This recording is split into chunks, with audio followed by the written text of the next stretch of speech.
So, ladies and gentlemen, would you please rise for the arrival of Her Excellency, the Right Honorable Julie Payette, Governor General of Canada, accompanied by the Rector of Kaunas University of Technology, Professor Eugenijus Valatka.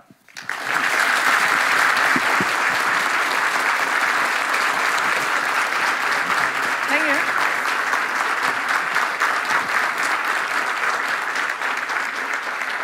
You can sit down, right? Good morning. Your Excellency, the Right Honorable Julie Payette, distinguished guests, dear colleagues, dear students. On behalf of Kaunas University of Technology, it is my utmost pleasure to welcome you at this event. It's really extraordinary day for all of us. And we thank for your graceful presence here in Santa Cavallis. I would like to express my sincere gratitude for everyone who had helped to organize this visit. We are so privileged, so honored to have such a unique opportunity. You know, during the installation ceremony of Ms. Julie Payette at the 29th Governor General of Canada, Justin Trudeau, Prime Minister of Canada, said, amazing words. As an agent of change and a powerful voice for progress, this two-time extraterrestrial Canadian will bring a new perspective on Canada and its place in the world. But I'm sure, not only for Canada, for all of us. Because borders are the invention of mankind, but the sky has no limit. Do you know the author of these sentences? No? Ladies and gentlemen, I would like to invite Her Excellency, the Right Honorable Julie Payette, to speak.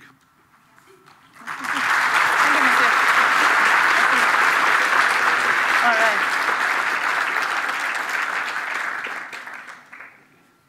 Dzięki Lietuva.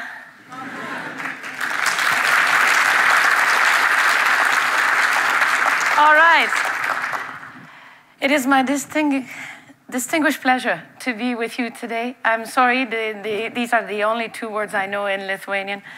Hopefully I'll know a third one by the end of the day. So I will make my presentation in English, and I am accompanied here with a delegation from Canada, which I will introduce during the presentation. But today we're here to just take a journey to places. Before that, I would say, oh, this is interesting, because I have a clock there, sir, and it says 10:52. Okay, well, then I'll know that I'm not supposed to speak more than a certain amount. So we're going to take a journey of innovation, of dreams, of wanting to explore. Because no matter how we put it, and I wonder if I can't get the lights down a little bit so that we can see the screens better. Because those images that I would like to share with you are images of a different perspective. So we from Canada are a spacefaring nation. And we have people that fly in space. I'm one of them. But that was my job before. Today, I am the Governor General of Canada, which is a position similar to that of the President of Lithuania. And I have a little movie to tell you exactly what a Governor General does. I just hope this is going to work this time. Yes. Maybe, maybe not.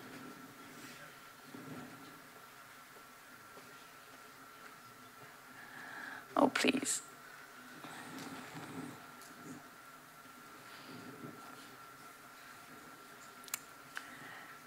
Somebody said that it was working. There it is.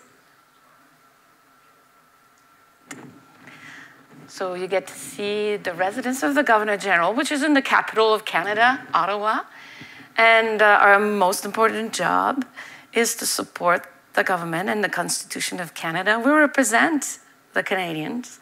And the residence is called Rideau Hall. So today we're on a state visit with a delegation here in Lithuania to show that we have ties and that we have things to do together to further our bonds and to make more exchange. One of the most privileged part of being a Governor General is we also swear in the cabinet, swear in the government, the Chief Justice of the Supreme Court. We're also the Commander-in-Chief, and we give honors, decorations, and medals to extraordinary and deserving people. And when we're not busy doing all this, then we crisscross this immense country, the second largest country in the world, Canada, from coast to coast to coast, because Canada touches 3 oceans, the Pacific, the Atlantic, and the Arctic Ocean. Keeping fit, always, and participating in science, and crisscrossing also the Arctic. Here we are on an iceberg, which was detached from Greenland, and then floated into the Northwest Passage of Canada. So that's in a nutshell what Governor General does. So I continue. But in this previous life, I happen to be a spacecraft operator, and I flew in space twice. You wonder perhaps why we decide to embrace such a profession. Well, I was very lucky. I grew up in the time when the Apollo missions to the moon were taking place. They only took place for 2.5 years. But during those 2.5 years, I'm 9, 10, 11 years old. And I'm watching the Apollo astronauts go to the moon. And I thought, wow, this is me. I want to do that. I want to put the spacesuit on. I want to get in the rocket. I want to fly to the moon, land there, particularly drive that lunar rover there, and come back, win a capsule, parachutes open, splash down in the ocean. And I thought, this is me. I want to do this. But when I'm 10 years old, I thought, yes. And then I grew up, and I realized that the Apollo astronauts had very little in common, or I had very little in common with them. They were American. I was Canadian. They were guys, not a guy. They were military test pilots, flying jet airplanes. I had never been in an airplane, and no one in my family had been in an airplane at the time. They spoke English. Wow. I didn't understand a word of English when I was a kid because my mother tongue is French. Je parle français de naissance. So it was a bit crazy to think that maybe I would become an astronaut one day. But hey, life, especially if you study and if you put this extraordinary gift that we can give ourselves, call it education, behind you, then who knows what you can do. So the number one, however, condition is that you apply. So I applied to an astronaut program in my country, Canada, and I eventually got selected, joined a class of astronauts. I'm in there somewhere. And then trained for many years. Even though it looks like most of the astronaut training in a Hollywood movie is all really cool, and you do all great things, and most of it is actually spent in a simulator, hours and hours and days and months and years before you get the chance to be assigned to a space mission. So I did twice this kind of assignment. This is my second mission with the crew on board. We're usually about 7 on board a space shuttle, and both my mission were to construct the International Space Station. I'll show you.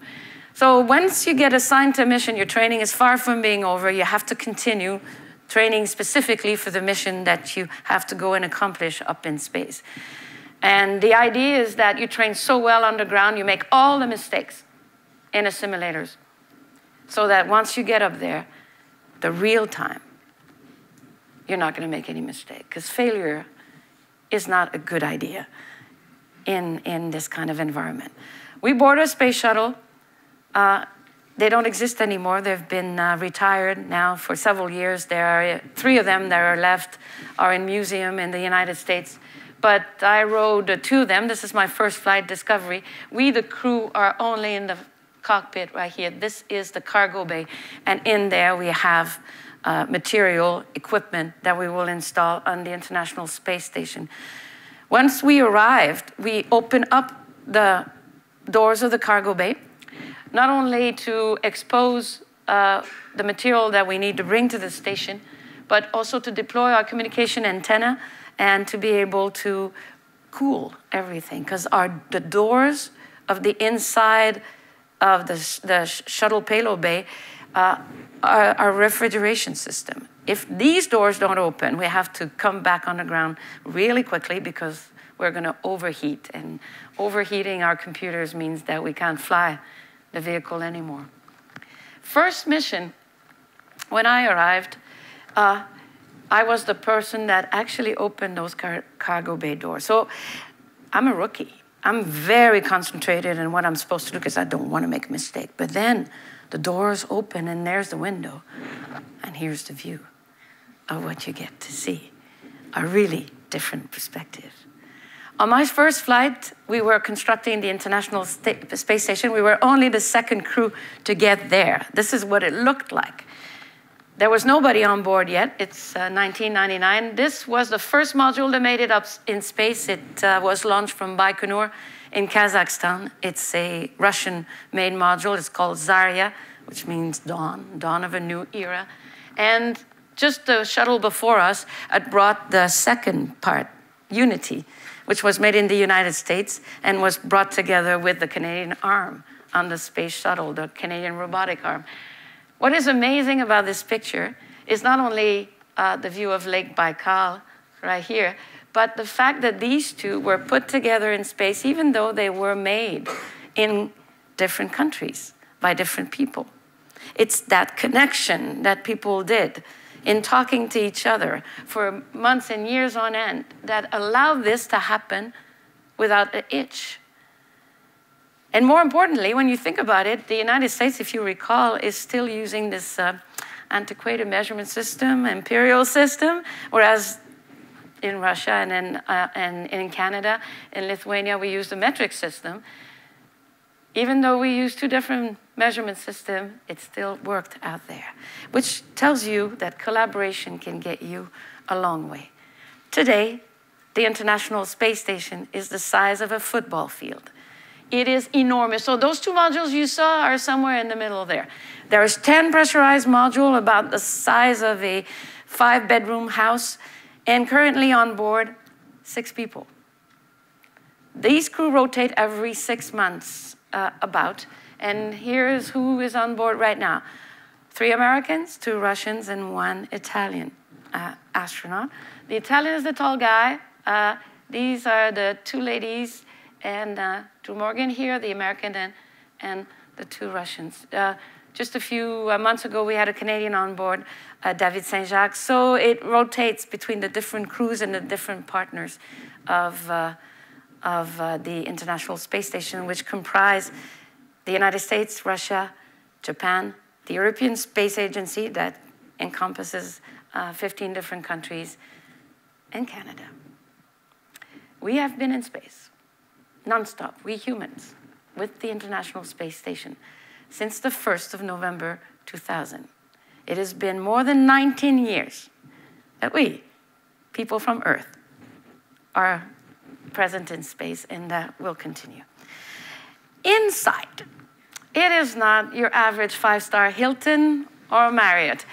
It is a laboratory. It's a space laboratory, and here we see the inside. Oh, you see that guy there? That's Ed Lewis from Hawaii, and clearly he's upside down, so I'll rectify that, right? You see him there? That's better, isn't it?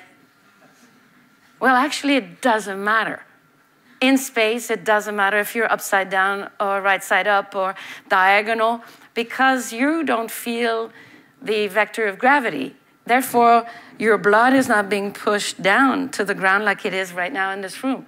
So you can spend the entire day in a different orientation and you'll be just okay. By the way, that's why most astronauts can read upside down quite easily, because we're so used to be in different configuration that, you know, the labeling, we have labeling everywhere on the station.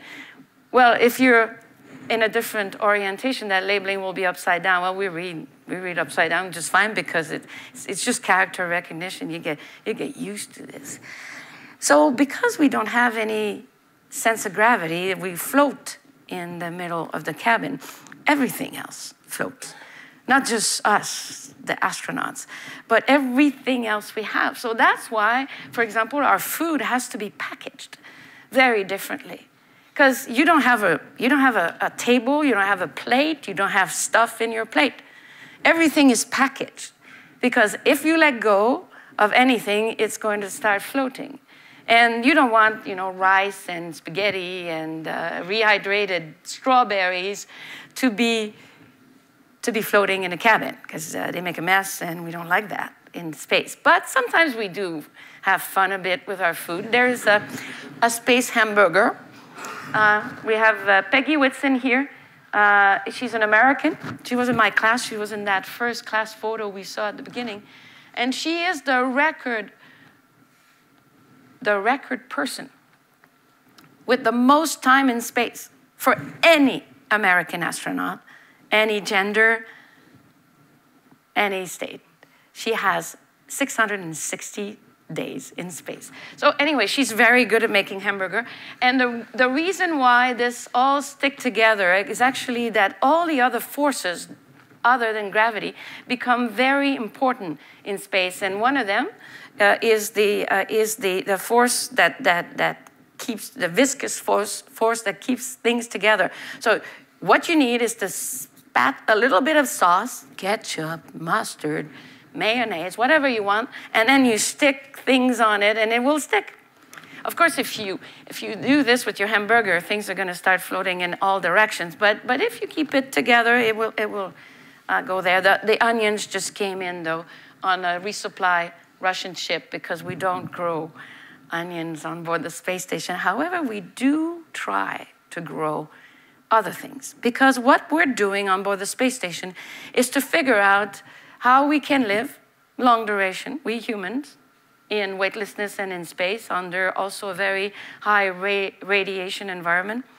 And we want to understand if one day we want to go to another planet, like Mars, then how we're going to make it there, physiologically, but also can we then, do we have to take everything? Because right now on board the International Space Station, everything is supplied from the ground, from Earth.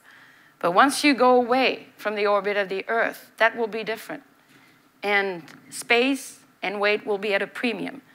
So we will have to perhaps grow some of the things. Yeah, maybe not potatoes like in that movie, but you know, The Martian, yeah, maybe not. But we are growing as experiments, all kinds of things on board the space station. And we've discovered that actually things grow better under pink light than they do under white light. So some of the things that we find out up there in space are quite useful right here on the ground. So we mentioned that everything floats. One of the things that we really don't want to see floating in a cabin is liquid, because we have a lot of electronic equipment, and the one thing you fear on board a space station, actually there's three things. You fear, one, a fire. Fire is death. You fear that there would be depressurization. So if something punctured the side of the space station and it would deplete itself of its air, that would not be good. And third, you fear collisions. And all three have happened in space. On the Mir space station, if you recall, there was a fire that people were trained to extinguish very quickly. There was a collision that almost condemned a complete module. The crew was very quick at closing the hatch so that the module that was punctured was depressurized, but the rest of the station stayed intact. And there have been unfortunately, they lost the pressures, but that too, we make sure that we fix. So liquids, we don't like floating in the cabin. So we have special pouches in which we put liquid. But after a while, you know, drinking from a straw is sort of a little boring.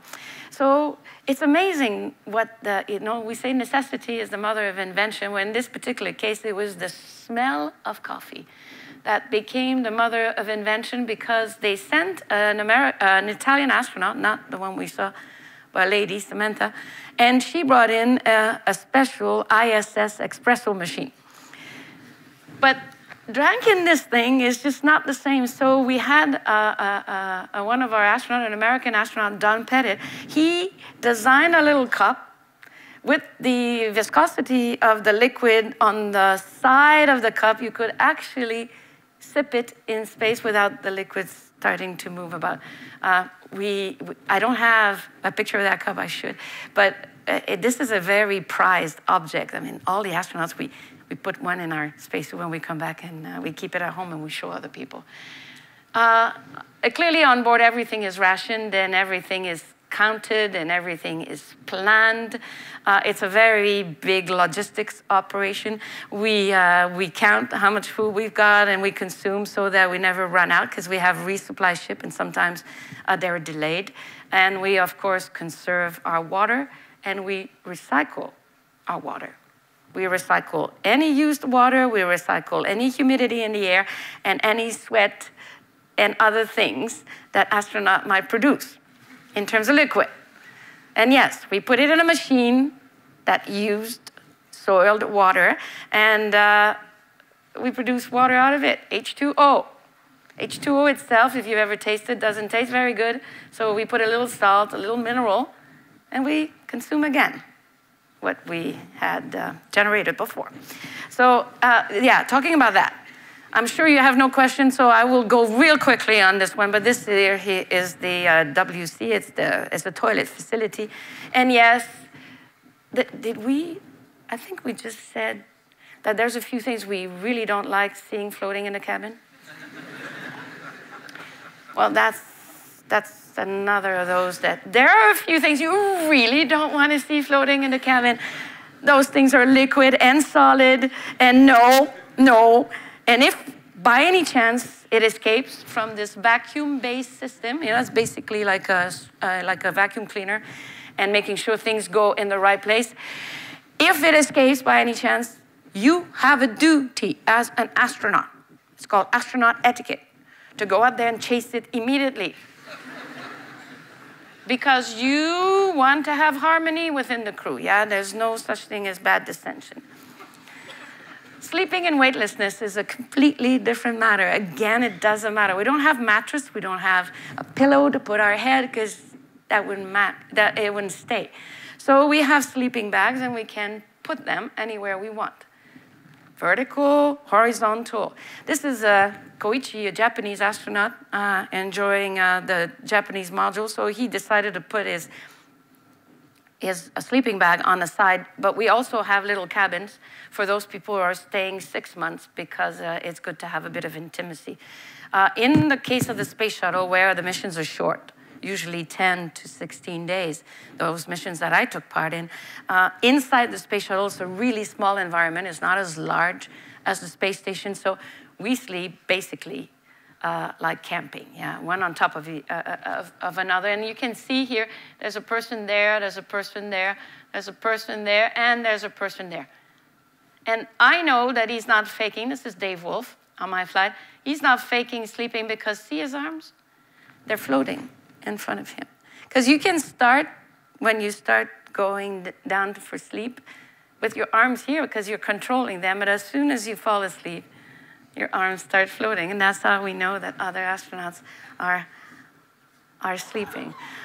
Clearly, we're human beings, and we have the same needs as we do on the ground. So we don't have shower and bath facilities on board a space station. We only have a water dispenser, so we use the camping technique to wash with a small cloth. So we put water in the cloth, and You wash this way.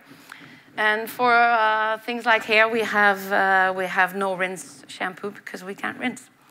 Anyway, when you think about it, that wouldn't work, right? A shower head and water dripping down.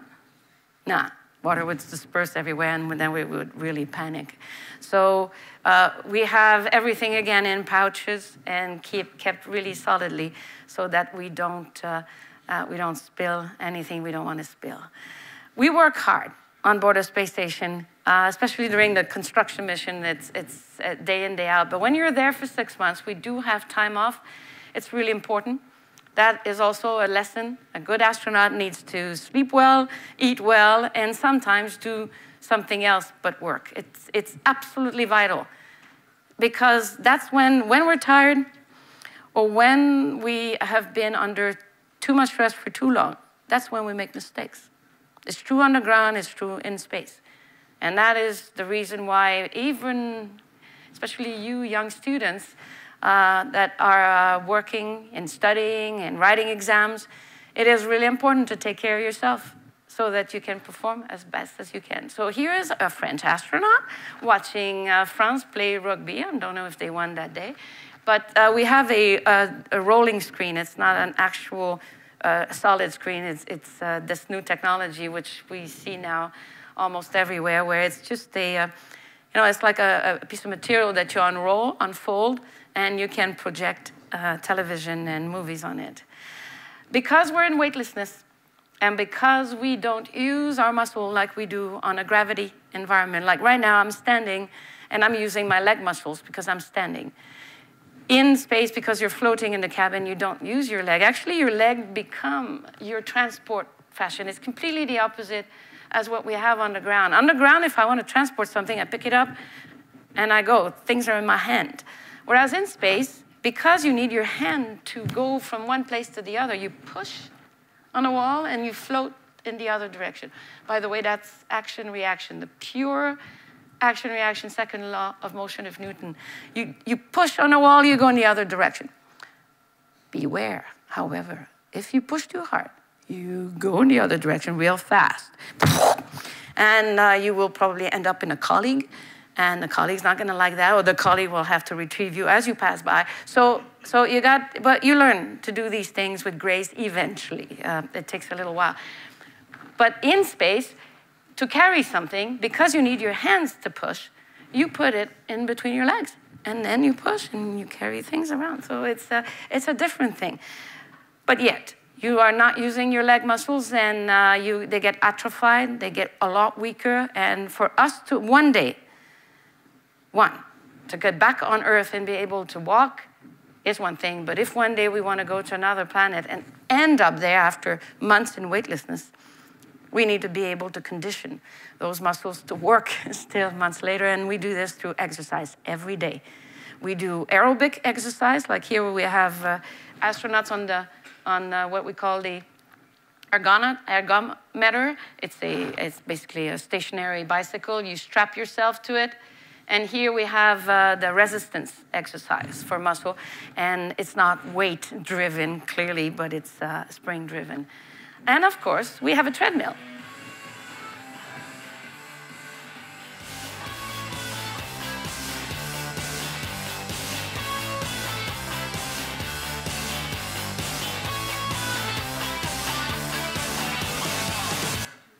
As you can see, Karen is strapped in, because as soon as she would push down on the treadmill, she would meet the ceiling of the space station. So that's why we have bungees, and this is the only time when we're on the treadmill that we wear shoes. Even though we have distractions, we have email, we have a telephone, a one-way telephone. We can call anybody we want, anywhere in the world. Nobody can call us back, so pretty cool. And we have books, and we have musical instruments, we have television. The most favorite activity of astronauts is to look out the window. We have an extraordinary bay window, which I did not see because it was installed right after my second flight. But if I had been there, it would have been me right there in the middle of, you can see, Ron Garin right here. We're looking outside, checking out on his buddies who are doing a spacewalk. Spacewalks are quite routine today on board the space station. They're complicated, they're a little more risky, but that is the way of working out there. If you have to go and install a spare or change something or connect cables, only the dexterity of a human hand, with the help, of course, of the robotic Canadian arm. And when guys are out there, usually they're very keen on taking a selfie. So if you look, this is the visor of, and this is his camera right there. And so this astronaut is actually taking a selfie of himself and of his feet. Can you imagine? Can you imagine for a second this work environment? Here's the space station. It's early in the construction. I can tell that because there's only 2 sets of solar panel, whereas today there's 4. This is how we generate electricity, through solar panels. And you might know what this is or what this is, but beware. Space photos don't always have the north on top and west, east and west and south like you do on a map here on the ground. Because again, it doesn't matter the orientation. And on this particular case, north is about here. What is this? Yes, Italy. This is the bottom of the boot of Italy, and this is Greece. ISS is on an inclined orbit of 51.7 degrees. So it's a little bit lower in terms of latitude as where we are today. We turn around the planet every hour and a half, 90 minutes to go around once. That translates and takes about 15 minutes to cross Canada from one end to the other, about 10 minutes to cross Europe, and I would say maybe 45 seconds to cross Lithuania. I'd have to calculate. As we go in and out of orbit, we've spent half of the orbit in sunlight and the other half of the orbit in what we call orbital night. So in an hour and a half, about 45 minutes in light, 45 minutes in orbital night. That means that every 45 minutes, the sun rises, the sun sets. The sun rises, the sun sets. So if you need complete darkness to sleep, think again. It might not be the job for you. And every single time we see a sunset or a sunrise, we get to see something fabulous. This. That little blue line, just above the surface of the planet, is called the atmosphere. This is the air that we've got to breathe. That is why there is life on this planet, that we're temperate, that we have liquid water, and that we have life. That single little peel of an onion around our planet, our atmosphere, is only 100 kilometers thick. And without, again, it, we can't live on this planet. It's extraordinary, however, how this planet of ours, which is 4.5 billion years old, is dynamic. What it does every day is not only sustain us, but it transforms itself. We see here that the planet is bombarded by cosmic ray and alpha particles and charged particles from the sun. And when they interact into the middle part of the atmosphere where we have a charge belt, it produces at the poles the aurora borealis, which I'm sure you've seen, and at the South Pole, the aurora australis. This one I know is the aurora borealis because I see lights here. And those lights are Canadian lights because this aurora, absolutely magnificent, would not be in the Australian park, because in Antarctica, I don't think they have as much settlement as we do in Canada. This planet is dynamic. It's basically really slowly in geological processes, churning matter up from the inside of the mantra, spurting it out. There's 40 to 50 active volcanoes at any given time on the planet. So it's spurting that matter and making new stuff. It's also eroding that matter with time, with wind, with water. Here we see Matter being eroded right here. Slowly, slowly, and in a magnificent way. This is the Great Barrier Reef in Australia. So the planet churns up matter, erodes matter, moves matter around on its 24 tectonic plates. And most of the time, when we're on a tectonic plate right now, actually we're on a tectonic plate all the time. That's making the crust of the Earth. But we don't feel that they're moving, they are. And we don't feel that they sometimes colliding, but they are. But from space, that perspective gives you where two tectonic plates either separate or get into a collision. And this here is a major collision. That's the collision of the African plate with the Indo-Pakistani plate. And it makes, here, where the collision happens, a mountain chain, where the highest peaks are located. This is the Himalayas. Quite amazing to see that, because where are those big peaks? Yeah, 8,000 meter or something. Well, they look like little peaks down there. And this is what is perhaps, besides floating in a cabin and being in weightlessness, the greatest privilege of being able to be part of a mission like this, is to see the planet from above. Our beautiful blue marble, our blue planet, Earth. Let me show you how it goes when you come on the western coast of Canada. Here it is. You can see this is called Vancouver Island. Vancouver, the city, is right here. These are the Rockies, and the rest there is Canada and parts of the United States. And we continue on. We get to see, especially during the orbital night, cities, because they come to life. And if there's no cloud cover, you can take pictures like this one, extraordinarily precise. Oh, and by the way, our cameras, they follow the speed of the spacecraft, otherwise they would be completely blurred. So they're mounted on special gear.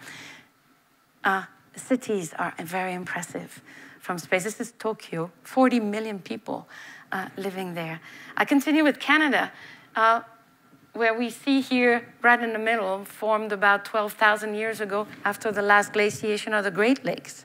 And you cannot tell, if you can, you're better than me, where the border between the United States and Canada is, because that's another thing that the planet tells us, is that it's one, and we all share it. The borders is something we have decided to make. So I know there's one here, because that's Lake Ontario, and I know that Lake Michigan is all in the United States, but that's about it for my knowledge of geography. You probably know more than I do. So here's Canada, here's the United States, and it's magnificent in one glance. By the way, can you tell where this is? Oops, sorry, I left the title there. Okay, I'll help you. Already you see the aurora? So you know north is somewhere around there. Yeah, the North Pole has to be where the aurora is, the northern lights. Anybody knows what this city is? There's here a sea. I heard it. Baltic? Baltic Sea? So this could be, okay. There it is. This is your home. Basically, we're here, somewhere. I'm not sure which city this is. That could be Klaipeda, or it could be, yes, perhaps. But that here is either Tallinn or Helsinki, up there, because of the way Stockholm and Oslo are lined up. Yeah, so I need Google Map to actually figure this out. As I mentioned, I was very privileged to go twice in space, and I went for 2 short missions. We came back from this short mission, and since then, it is my privilege to use this experience to make connections with people. And we are here in Lithuania with the delegation of Canada so that we make those connections. This is just an example of how working together can propel us really high, really fast, and really far. And I would like to introduce to you, well, first, let's see if my video functions again. Canada from the ground, since we've seen it from space.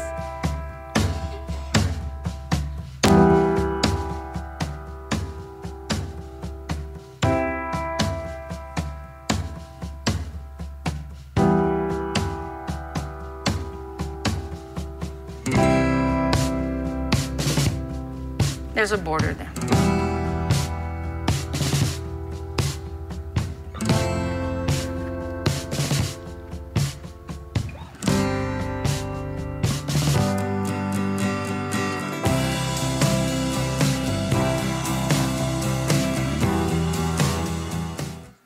Just in case you'd like to visit, we are very, very welcoming people.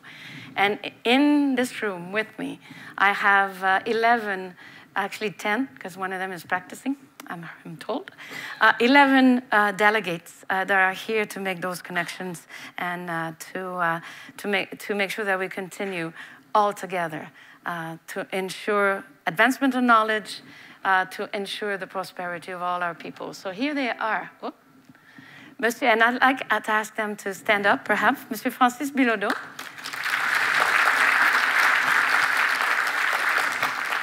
Who is now acting as a very important position as Chief Information Officer for Canada, overseeing all our digital economy aspects and digital governance, very important in today's world. Mr. Fry, it's in alphabetical order. There you go, Robert. One of the senior members of our foreign department, very important, who's been here many times before, and including several decades ago when things were a little different around here. We have Harry Jacko, a self-made man who owns his own company, also serves on several of our boards, particularly our boards of our stock exchange. But Harry is Estonian descent. And I don't know about you, but Canadians were always of something descent. Yeah, I'm of French descent, but that's 400 years ago, which for us is really, really old. I'm 12th generation Canadian. Harry, you're first generation Canadian, right? Because your parents came from Estonia. And still today, you have a passport from Estonia. And we have 50,000 Canadians that call themselves Lithuanian origin. So you can come and study with us. You'll find lots of people that you will identify with. Mr. Sheldon Levy, there. It says President of Innovation Outcomes, but Sheldon has been President of the universities and in our higher education system for a few years. He was, in particular, President and Vice Chancellor of Ryerson University, which is one of our most prestigious technical universities and forward-looking universities in Canada. Derek Mankey, it's right here. Hailing from beautiful Vancouver, British Columbia, Derek is a particular expert in cybersecurity and this global threat that comes from using zeros and ones and electrons to communicate important information. We have the Chief Science Advisor of Canada, Madame Dr. Mona Nemer.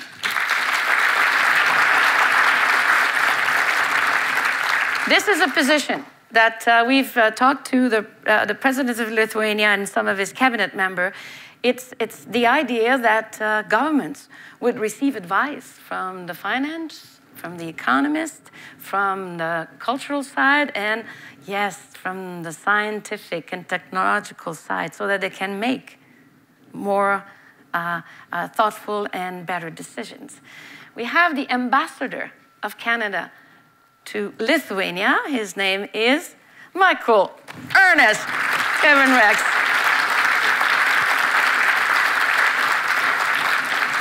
Ambassador Rex is also the ambassador to Latvia and to Estonia for Canada. He's based in Riga, but he's a frequent flyer on Air Baltic because he crisscrosses the Baltic states all the time on the behalf of not only Canada, but of the people of the Baltic states. Thank you. Miss Shoker. Sarah Shoker. As you can tell, the oldest member of our delegation, Sarah is a postdoctoral fellow at the University of Waterloo, very technical university in Ontario, and she is the founder already of a company called Glassbox, which is studying the impact of technology and the impact of these new concepts like big data and artificial intelligence on what it does to people and to life. Thank you, Sarah, for joining us. Becky, I saw you. Becky Scott. As you can tell on this picture, Becky is one of our Olympians. She won a gold medal in cross-country skiing, Canada's first and only, in the Salt Lake Olympics in 2002. And again, another medal. This one was in Turin, right? This photo? In Turin in 2006. But since then, has been an advocate for athletes and for particularly anti-doping and fairness in participating to the game, and as well working with our Indigenous people back in Canmore, Alberta, and in Calgary, but all over the country, really, to use sport as a platform to help people develop and decide on their own passions.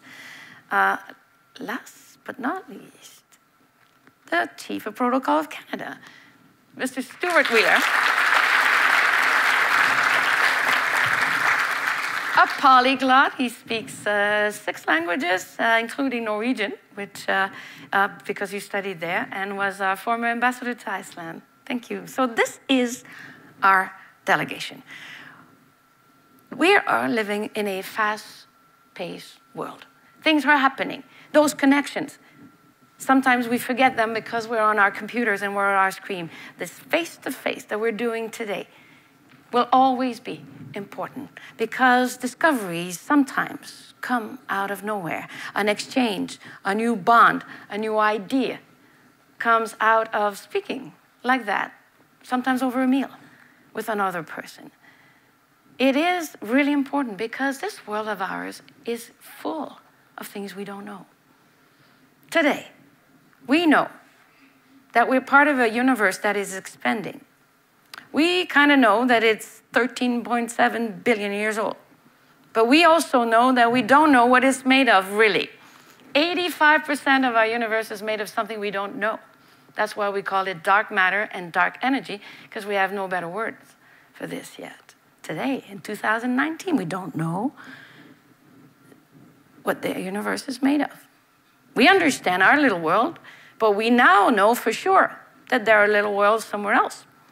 Like this picture here is that of, well, it's an artist's rendition because we can't take that picture for real because that is too bright. This is a star, and we have 2 planets coming in front of it. That's how we detect planets orbiting around other stars than our sun. This is TRAPPIST 1b and 1a, and those planets are about the size of the Earth from our calculations. So they are out there, planets like ours, that are at the same about distance from a sun out there. We don't know if there's life on those planets. We don't know if we're alone yet. But we're getting closer because now, as of very recently, we're just discovering one exoplanet after the other. And if that's something that interests you, well, astronomy and astrophysics is a very fascinating and interesting field. And you can come and study in Canada if you wish. But yet, we're at the infancy. In 500 years from now, people are going to look the way we go to space right now, and they're probably going to laugh at us. And that will be all right, because that's what we ensure progress. This is the Dragon Capsule from SpaceX. It's one of the first commercial endeavor. They haven't flown people yet, but it's about to happen. You will read it in the papers or on your tablet in a few months from now, where commercial companies will be bringing people to space. That's not happened yet, but it's in the making. Also on the drawing boards right now, the idea that maybe we could travel a little faster than we are now in airplanes, transonic, that will use rocket engines to propel us a little faster so that we can go from Vilnius to Vancouver in 2 hours instead of 14. And that is something that we will see, I think, in our lifetime. Will we see the commercialization of low Earth orbit to the point where there will be hotels and infrastructure in space for anybody to go to? I don't know. We'll see about that. Perhaps, maybe not in my lifetime, but in some of yours. we will see, because there's a push for that in many of the space agencies right now, a pushback to return to the moon. Remember, only 2.5 years of moonwalking between 1969 and 1972. Will we go back and install ourselves in a colony up there? Perhaps. But the real interest is here. The real interest, and I really hope I see this in my lifetime, is us actually leaving the orbit of the planet. And we've never done that. People. And go to another planet. We're not going to go to Venus. It's very inhospitable. 100 times the atmospheric pressure of Earth. It will crush you. And it's made mostly of sulfur dioxide, acid and methane. So atmosphere is very thick and very unbreathable. But Mars. We've got stuff out there right now. We have rovers. This is Curiosity that took this picture. This is a real picture of the planet Mars. Not unlike this picture here. Nobody has ever been to Mars yet, including Matt Damon. He was in a movie that was filmed in Jordan, I believe.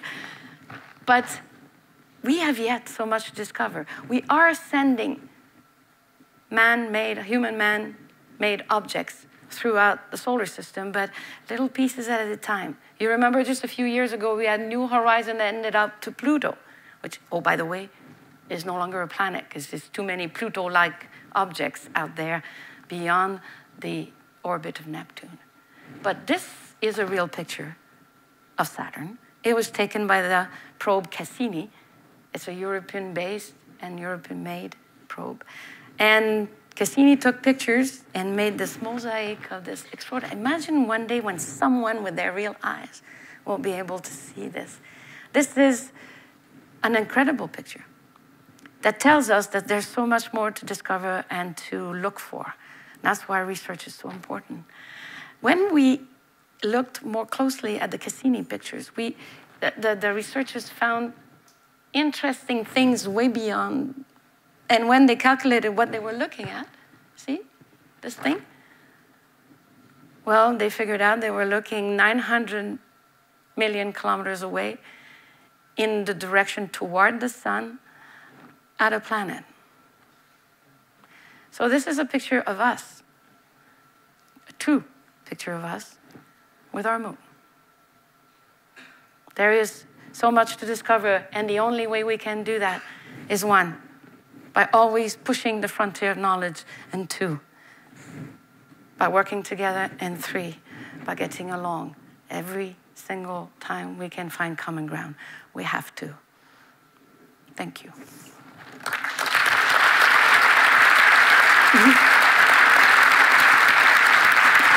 Thank you. Thank you.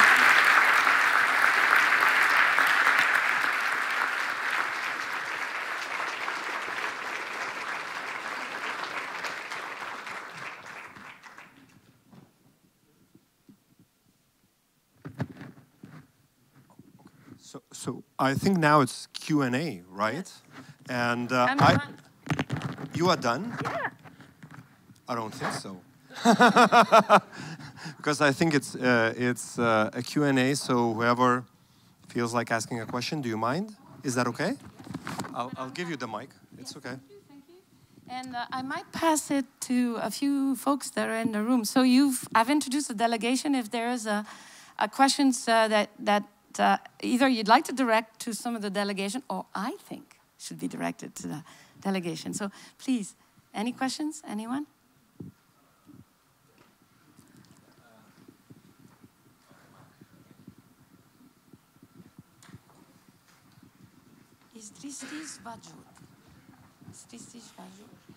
How do you say that? Hi. Spaghetti. Oh, I have to stand up. Monsieur, I can repeat the question if need be. Okay, testing. Okay, this works. Just I guess this is just a question not only directed to you, but also your delegation. What do you think about like the prospect of privatization of space that's currently happening right now with SpaceX and other companies like Boeing? Like, what's your opinion on how that should be approached? Because like privatization on Earth, like yeah, it makes sense. Like we have land, etc., and things, but like space. Space is a whole different thing entirely, and how should we as humans maybe like put some political and other issues aside and approach space as this new frontier? Well, physics is against privatization in low Earth orbit because we're in movement all the time, right? We're moving in orbit. So what we can do, which we're doing right now with our communication satellites, which are on the geosynchronous orbit, 36,000 kilometers away from the surface, there are slots there that are given to the different countries so that they can have their communication satellite talking to them and not in a slot, you know, like a Canadian telecommunication satellite over India is not very useful to Canadians. So that is, and it's not a privatization. It's commercial elements that are in the slots, but the slots are looked at via a UN-based international agency. We're going to see commercial ventures in space, but we're never going to see someone say, well, that little bit of orbit at this level is mine, because you pass through all the time. And that's a good thing, kind of. That might be different when people go to the moon. However, right now, the moon is basically belong to us. So if you see this advertisement, and some have seen this, I think, where you can buy a little piece of the moon, and don't waste your money. Don't waste your money. It's not for sale, and there's no... Is there anybody else from my delegation that'd like to speak to that? Privatization is not bad, is it? It's not bad. How are you doing, Sheldon? You want to say something? Ah, Derek, perfect. So it's, yeah, I'll help you out there. So from my angle, I'm talking coming from the private sector and wearing my security hat. As Her Excellency was saying, commercialization of space is here. It's already happening. You know, if I look at the private sector and particularly the communication aspect, it becomes vital and critical in space. Infrastructure becomes critical. So security is going to become a very, very critical element of that when we start dealing with privatization of space. You know, and it becomes very crucial. Like a small kitchen fire at a McDonald's somewhere on Earth is much different than a small kitchen fire on the International Space Station or other areas. The same thing with communication equipment, i.e. phone lines going down at McDonald's on Earth versus the International Space Station. So I think it's inevitable. There's going to be much more infrastructure from an IT perspective, technology built up into space. So that's going to start happening. A lot more intercommunication and a lot more developments in terms of protocols. But yeah, from wearing my security hat, that's something that we always have to think about and engineer in advance too. Other questions? I'm good, thanks. I have this general question, right? So since you're an astronaut, I wanted to ask this question to you. I mean, like, it's really curious to know, like, because you guys go to space and, like, stuff, it's, like, really different out there. But how do you feel when you get back on Earth? Is it, like, really hard to readjust to things around you? Thank you for the question.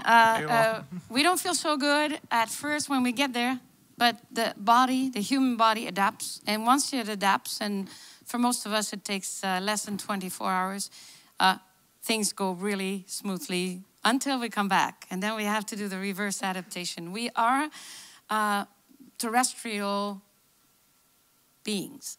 We're earthlings. We live in a gravitational environment, and when we leave it, some of our functions inside that really we don't quite control just stop functioning or function differently.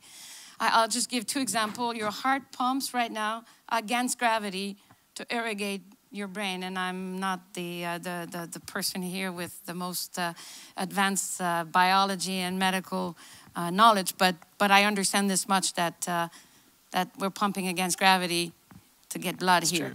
once you're in weightlessness, the heart pumps just the same as on Earth. And that's not good because it's pumping way too much. And the first thing you know is you get to space and your face becomes really big because you've got too much blood. So what the heart does is to diminish its cardiac output. We don't decide. The body decides. And pumps about 70% of its normal capacity. And then life is good as long as you're in space. And then you come back on Earth. And then you have only 70% of the output. Ooh. That's called lightheadedness, yeah? And some people have a hard time just standing up and even... So we have to reverse adaptation. The inner ear as well. Completely, I don't know if it shuts down or stops sending data. It requires gravity to know where vertical is. That's the reason why I can close my eyes and still stand. It's because my inner ear is telling me where vertical is. Once you get to space, that vector not being there anymore confuses the inner ear. So at first, the inner ear thinks you're tumbling. Your eyes are saying, no, no, no. Normal cabin inside the spaceship, all good. And the discrepancy tells your brain that maybe you're being poisoned. So it triggers other reflex that we don't control. And that adaptation takes a little while. And once it's over, the inner ear is forgotten, basically, in the brain. Until you come back on the ground, and now you try, and they make us do that at NASA, where they make us walk on a line with our eyes closed, coming back on the ground. We can't make it. You fall over. And so you're very destabilized, but that too comes back. Muscle atrophy, I talked a little bit. So, and that's what we're studying. All the astronauts are guinea pigs on board the International Space Station. We are subject matter for all these medical experiments. And that's good, because that will make us go to Mars one day. Yeah. Thank you so much. Other question, madam?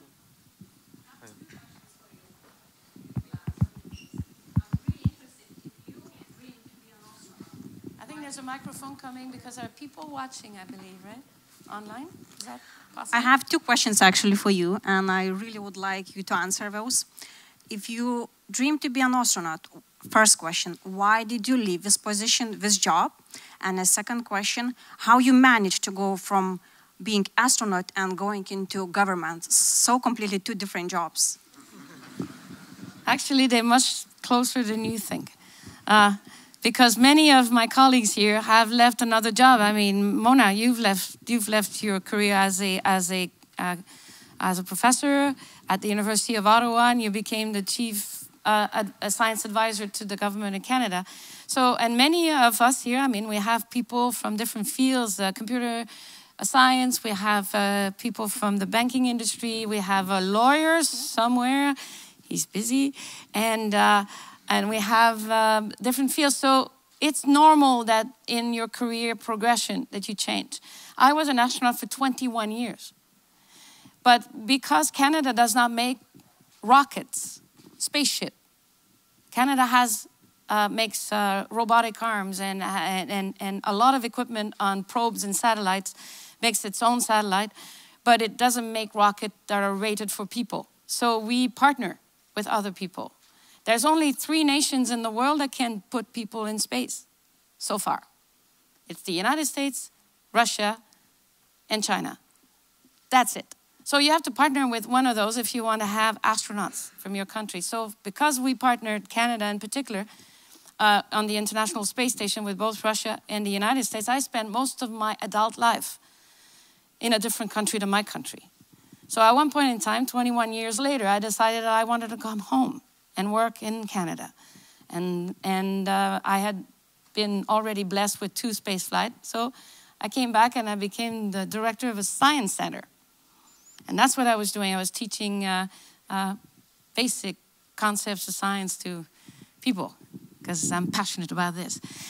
And I was teaching physics at McGill University, University in Montreal, very famous. But then the Prime Minister of Canada came to me. It's like if you're Prime Minister, you have a Prime Minister that comes and says, can you please serve Lithuania? And I think there's only one answer to that, and it's yes. So that's how I ended up in the job that I have now. very privileged, very fortunate. Thank you for the question. Other questions?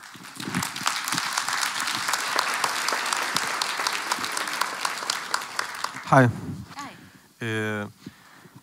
Do you think it is possible for any of us negative people until our life ends to get in space, maybe not like a scientist, but as a tourist or somebody?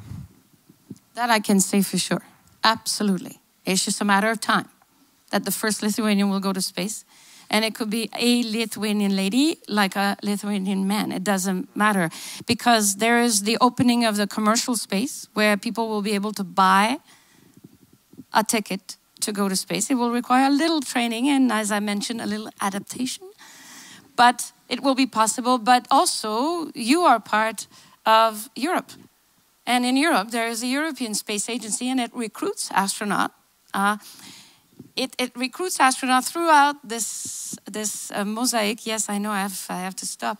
Mosaic of people, but and there's only right now a few recruitment program. Only a few people chosen, like the Italian who's in space right now is from the European Space Agency. So it might look like the odds are not good, but me, I never look at the odds in the bad way. I look at the odds in the good way. There is very few certainty in life, but if you want something, and you want a particular job or position, and you don't apply, 100% chance of not getting it. If you do, and you have put behind you the tools and the skills and the knowledge that you need, well then, there is a possibility. So maybe I'll see you in space. Yeah, thank you. I have one more thing.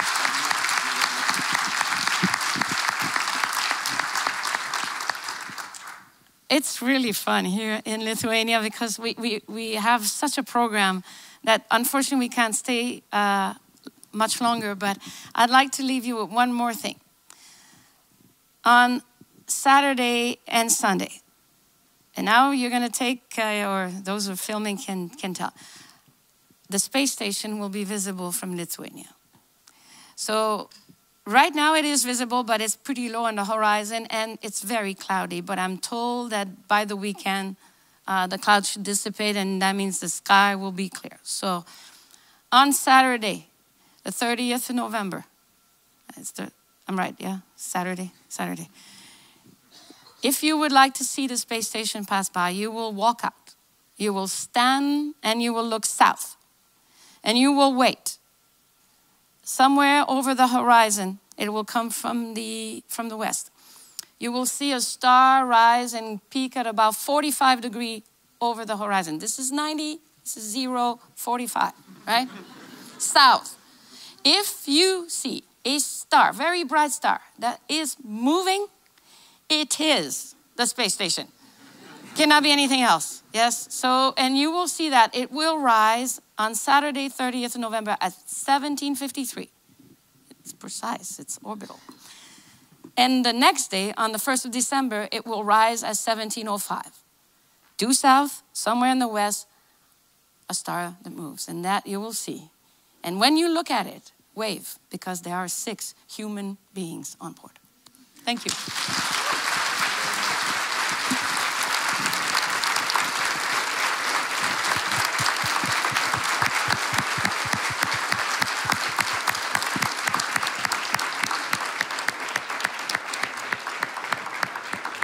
So,